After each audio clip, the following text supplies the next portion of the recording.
My name is Abdullah. I am 28 years old.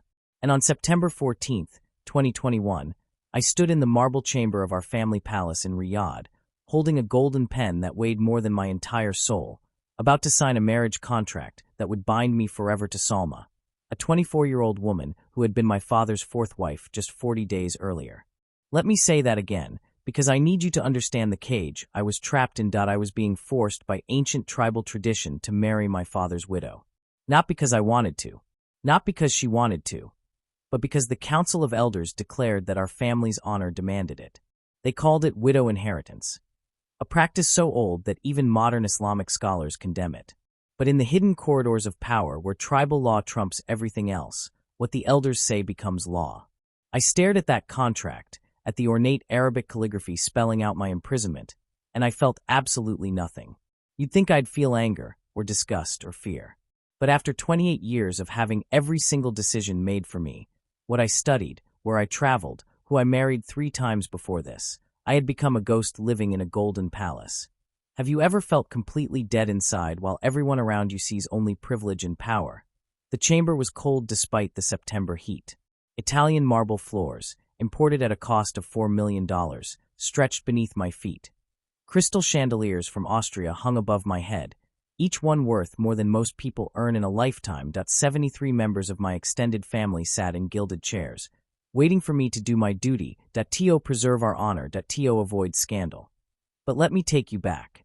Because this story doesn't start with a forced marriage. It starts with a helicopter crash, a forbidden book, and a man who appeared in my dreams and told me that golden cages are still cages, and that he had come to set me free. My father, Prince Khalid al-Rashid, died on June 3, 2021, when his private helicopter went down in the empty quarter desert. They say it was mechanical failure. I say it was the only way God could stop a man who believed he was God. My father controlled everything, his 4 wives, his 11 children, his business empire worth $6 billion, and every breath I took from the moment I was born. I was his oldest son, his heir. His greatest disappointment, that he chose my first wife when I was 21. A cousin I had met twice. He chose my second wife when I was 24, a daughter of a powerful minister.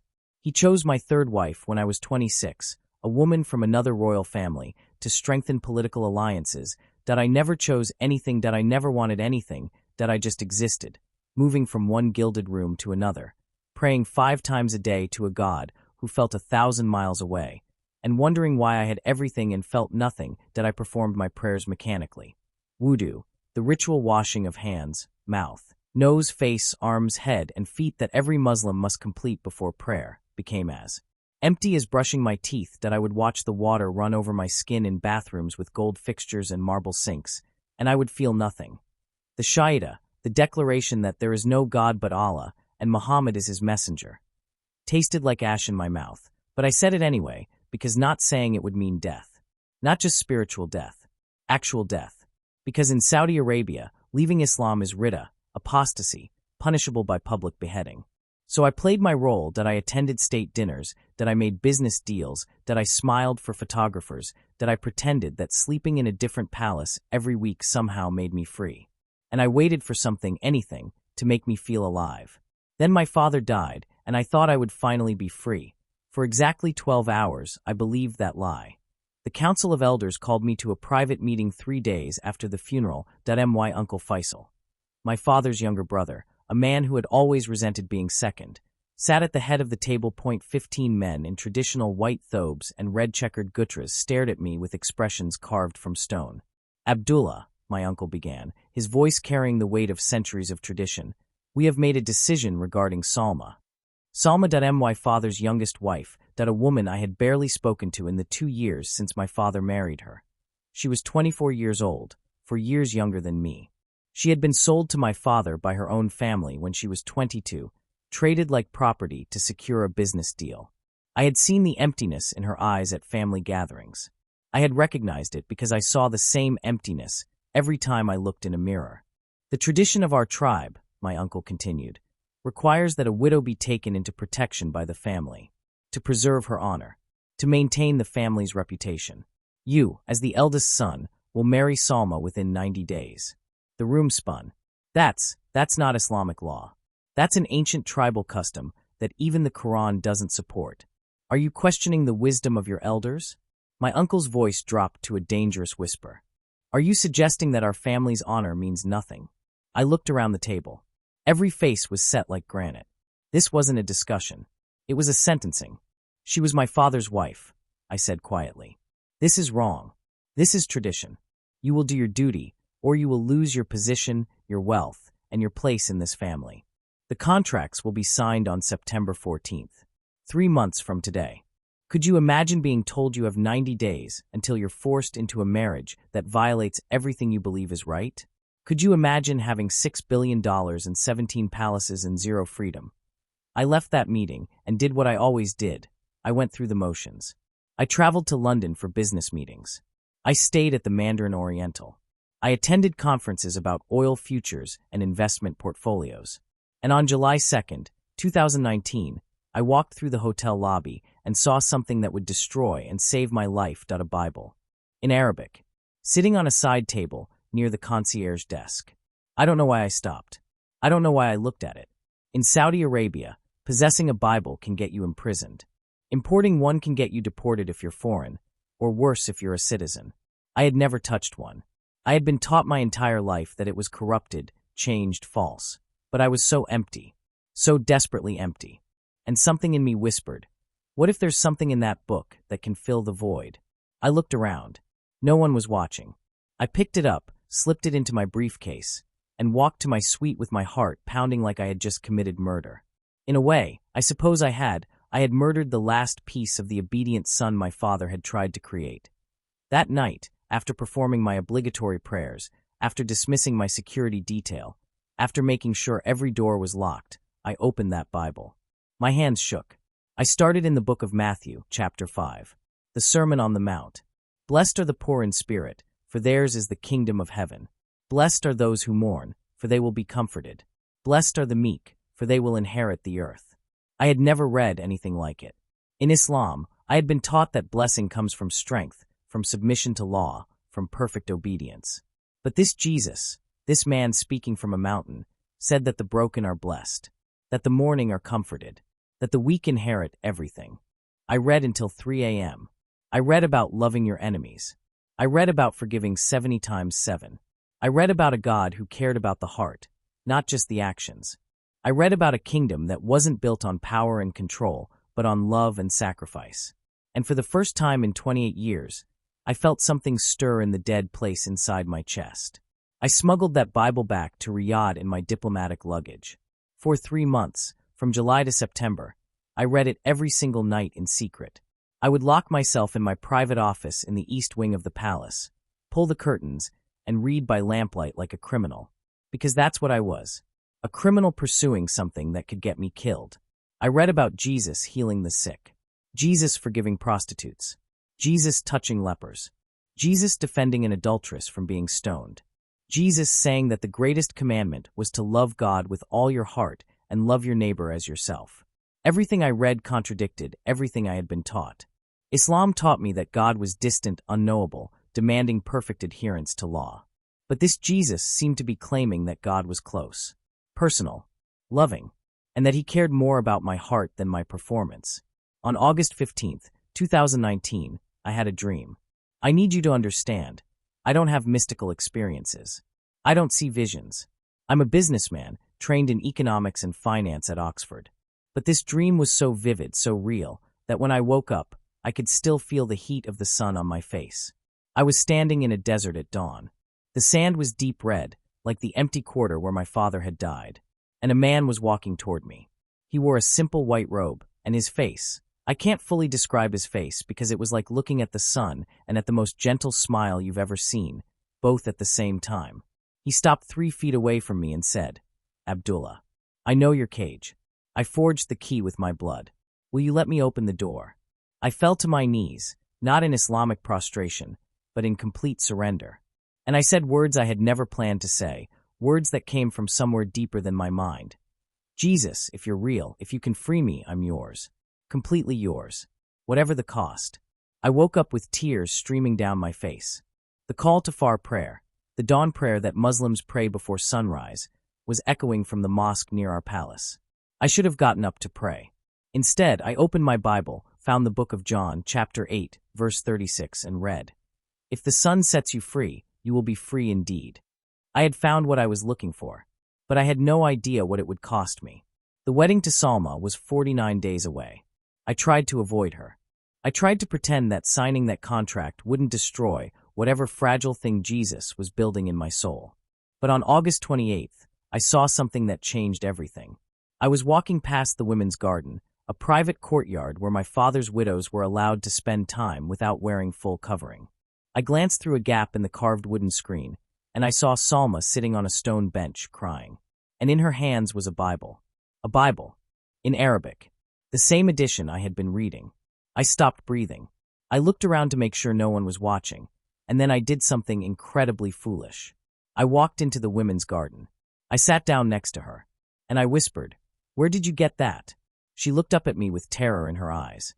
Then she whispered back, "My Filipino housemaid, Maria, gave it to me. Please don't tell anyone. Please. They'll kill me." "I won't tell anyone," I said, "because I'm reading one too." We stared at each other. And in that moment, we weren't a prince and his father's widow. We were two prisoners who had just discovered that someone else had found the key. Have you ever experienced a moment where your entire world shifts? Where the person you thought was your enemy becomes your only ally? For the next 2 weeks, Salma and I met in secret. Late at night, in the library that no one used anymore, we would read the Bible together. We would whisper questions. We would pray, clumsy, awkward prayers that felt nothing like the ritualized Arabic prayers we had been raised with. We would talk about Jesus, about freedom, about what it would mean to truly follow him. And slowly, impossibly, I began to fall in love with her. Not because I was forced to marry her, but because I saw her soul. I saw her courage. I saw the same hunger for freedom that burned in me. On September 8th, 6 days before the wedding, we were praying together in the library when Salma looked at me and said, "Abdullah, I had a dream about Jesus. He told me that following him would cost me everything, but that he would give me everything that matters. I don't want to marry you because tradition demands it. But if we're both going to follow Jesus anyway, maybe we can walk this path together. Not as master and inherited property, but as partners, as equals." I took her hands. "If we're going to do this, we need to pray and ask Jesus to guide us. Because I don't know how we can follow him and survive in this world." We prayed that night for 3 hours. And when we finished, we both knew somehow deep in our spirits that Jesus was asking us to trust him completely, even if it meant losing everything. 2 days later, the walls came crashing down. My uncle Faisal had always been suspicious of me. He had always wanted my father's position in the family business, my father's influence, my father's power. When my father died, Faisal saw his opportunity, and he was willing to destroy me to get it. He hired private investigators. He had security personnel install hidden cameras in my office. He paid servants to report on my movements. And on September 10th, 2019, 4 days before the wedding, he called an emergency meeting of the family council. I was summoned to the main throne room of the palace, a massive hall with 30-foot ceilings, walls covered in gold leaf, and a floor made of black marble veined with white. 70 members of my extended family sat in rows of chairs. At the front, on a raised platform, sat my uncle Faisal and the 3 senior religious advisors who guided our family's spiritual affairs. On a table in front of them sat 2 Bibles, mine and Salma's. "Abdullah bin Khalid al-Rashid," my uncle began, his voice echoing through the hall, "you have been accused of the crime of apostasy, of abandoning Islam and accepting Christianity. Do you deny this?" My mouth went dry. Every eye in that room was on me. I could lie. I could say the Bibles were planted. I could perform Shaida right there and deny everything. I could save myself. But I remembered Jesus standing in front of Pilate, silent while they accused him. I remembered Jesus telling his disciples that whoever denied him before men, he would deny before his Father in heaven. That I stood up straighter. I don't deny it. I have accepted Jesus Christ as my Lord and Savior. The room exploded in shouting. My uncle raised his hand for silence. "Do you understand that Ridda, apostasy from Islam, is punishable by death under Saudi law? Do you understand that you are not only condemning yourself, but bringing shame upon this family that will take generations to erase?" "I understand, and I accept the consequences." And Salma bint Omar, my uncle continued, "has also been exposed. She has confessed her apostasy as well. She will be brought in. Guards dragged Salma into the room. She had been beaten, her face was bruised, her lip was bleeding. Jesus broke my curse. The curse of tradition. The curse of forced marriage. The curse of empty religion. The curse of slavery disguised as privilege. He broke it with a sandstorm, open doors, and a supernatural escape that I still can't fully explain. And here's what I need you to understand. If Jesus can free a Saudi prince from a death sentence for apostasy, he can handle whatever impossible situation you're facing right now. If he can break a curse that was backed by billions of dollars, ancient tribal power, and the full weight of a government's legal system, he can break whatever curse is holding you captive. Maybe your curse is addiction. Maybe it's generational poverty. Maybe it's abuse. Maybe it's empty religion that demands performance but offers no relationship. Maybe it's shame. Maybe it's fear. Maybe it's the voice that tells you you're too far gone, too broken, too lost for God to save. I'm here to tell you that voice is a liar. Jesus specializes in impossible situations. He specializes in breaking curses that seem unbreakable. He specializes in opening doors that seem permanently locked. The question isn't whether Jesus can free you. The question is whether you're willing to surrender completely to him, regardless of the cost. Because following Jesus might cost you everything this world says matters. But it will give you everything that actually does matter. I gave up $6 billion, 17 palaces, and a position of power. And I gained everything. I gained freedom. I gained purpose. I gained a partner I truly love. I gained a relationship with the God who created me, died for me, and freed me. And I would make that trade 1,000 times over. So I'm asking you, what curse are you living under right now? What cage looks like a palace, but feels like a prison? What tradition? What expectation? What system is slowly killing your soul while promising you life? And more importantly, are you ready to let Jesus break it? Because he's standing at the door of your cage right now. He's holding the key he forged with his own blood. And he's waiting for you to say, Jesus, I'm yours. Completely yours. Whatever the cost. Say it, and watch what he does.